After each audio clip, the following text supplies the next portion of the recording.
Hello, bonjour à tous, c'est Code. Donc nous allons parler du résumé sur les listes. Qu'est-ce que nous avons vu sur les listes? Il est toujours bien de faire un petit point quand même sur les listes.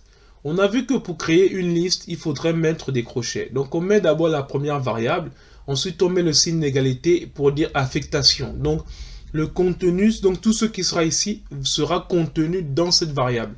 On a vu qu'il y a une variable, c'est une carte, on va dire comme une étiquette ou une case mémoire dans laquelle on met un nom et on met une valeur. Et le nom, c'est langage au pluriel. Et la valeur, c'est on va dire, la liste qui est contenue là, avec chacun des éléments ici présents. Donc ça, c'est la première chose qu'on avait vu. Donc comment créer une liste avec des crochets comme ça et en mettant un contenu séparé par des virgules et soit avec côte ou bien avec double côte. On a le choix. Et après, qu'est-ce qu'on avait vu d'autre? On avait vu que pour chacun des éléments d'une liste, on pouvait le modifier. On avait dit qu'une liste commençait par 0 et finissait par, on va dire, le nombre d'éléments. Ça veut dire qu'ici, si parmi il y a 10 éléments, on commençait par 0 et on finissait à 9. Et maintenant, comme on ne sait pas forcément le nombre d'éléments d'une liste, souvent, si on veut avoir accès au dernier élément, qu'est-ce qu'on fait? Il suffit de faire le nom de la liste en crochet, on met -1. -1, ça nous donne le dernier élément de la liste. Ensuite, si on met -2, ça met l'avant-dernier et ainsi de suite. Donc ça, c'était une chose qu'on avait vu aussi, comment pouvoir modifier des valeurs d'une liste.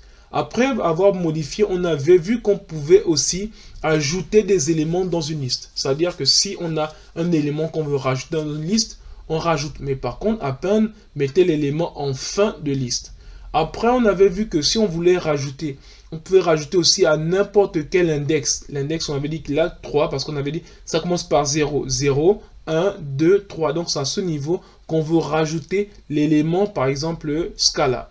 Donc, c'était le même principe que soit 0. Ça, c'est le premier élément donc on veut mettre Swift au début. Scala, c'est à la 4e position parce que c'est 3, index 3, mais c'est 4e position parce qu'on commence en 0. Et là, index 1, c'est la 2e position parce qu'on commence encore par 0. Donc, c'était pour pouvoir non seulement modifier des valeurs d'une liste, de chaque élément d'une liste. On peut aussi rajouter un élément à une liste. On pouvait aussi supprimer un élément d'une liste ou on pouvait modifier un élément d'une liste. Donc, c'est ce qu'on avait bien vu. On a vu quelques fonctions qui s'appliquent à une liste. On a vu qu'on peut aussi créer un tableau vide et rajouter chacun des éléments à une liste. Donc, ce qu'on a vu aussi en plus de ça, c'est qu'on a vu qu'on pouvait retourner la longueur d'une liste. Donc là, ce sont des choses qui sont plutôt pas mal qu'on a pu voir avec des fonctions qui nous permettent aussi de filtrer, c'est-à-dire de pouvoir soit supprimer un élément comme ça d'une liste, ou bien lorsqu'on a supprimé avec la fonction pop aussi, on pouvait récupérer l'élément qu'on vient de supprimer. On avait vu quand même un peu tout ça. Et aussi efficacement aussi, on avait vu comment on peut soit inverser une liste ou bien retourner une liste par lettre alphabétique. Donc on avait vu un peu ces choses-là. Donc c'est ce qu'on pouvait retenir un peu brièvement des listes. Parce que maintenant, ce qu'on va faire à partir du prochain chapitre, on va parler de l'utilisation des listes.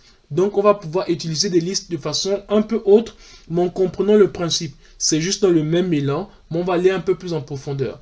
Donc je vous dis rendez-vous à la vidéo suivante. Merci.